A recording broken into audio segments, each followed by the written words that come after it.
சேனைகளின் கர்த்தர் பரிசுத்தர் பரிசுத்தர் பரிசுத்தர். இன்றைய நாளுக்கான வேத வசனம்.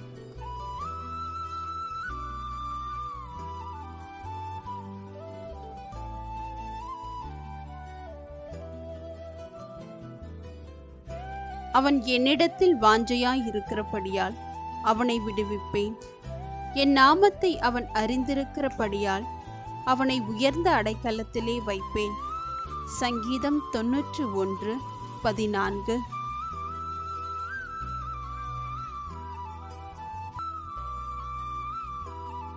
Because he loves me, says the Lord, I will rescue him. I will protect him, for he acknowledges my name. Psalms 91:14.